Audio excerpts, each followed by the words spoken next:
గర్వంతో విర్రవీగిన చెట్టు వెర్సెస్ మౌనంగా ఉన్న గడ్డిపూచ. చివరకు గెలిచిందెవరో తెలుసా? ఒక దట్టమైన అడవిలో ఒక భారీ వృక్షం ఉండేది. దానికి తన ఎత్తు, బలమంటే చెప్పలేనంత గర్వం. అది తన కింద ఉన్న చిన్న గడ్డిపోచును చూసి రోజూ ఎగతాళి చేసేది. నన్ను చూడు, నేను ఎంత ఎత్తుకెదిగానో, ఎంత దృఢంగా ఉన్నానో, నేను ఏ గాలికీ తల వంచను.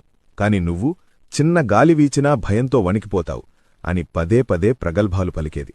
ఆ మాటలకు గడ్డిపోచ మౌనంగా చిరునవ్వు నవ్వేది. ఒకరోజు అడవిలో భయంకరమైన తుఫాను వచ్చింది. పెనుగాలులు బీభత్సం సృష్టించాయి. అప్పుడు గడ్డిపోచ వెంటనే అప్రమత్తమై గాలి వీస్తున్న దిశగా నేలకు ఒదిగిపోయి తన ప్రాణాలు దక్కించుకుంది. కాని గర్వాంధకారంలో ఉన్న ఆ పెద్ద చెట్టు మాత్రం గాలిని ఎదురించాలని చూసింది. ఆ రాక్షస గాలి ధాటికి తట్టుకోలేక విరిగిపోయి వేళ్లతో సహా పెకిలించబడి నేలకూలింది.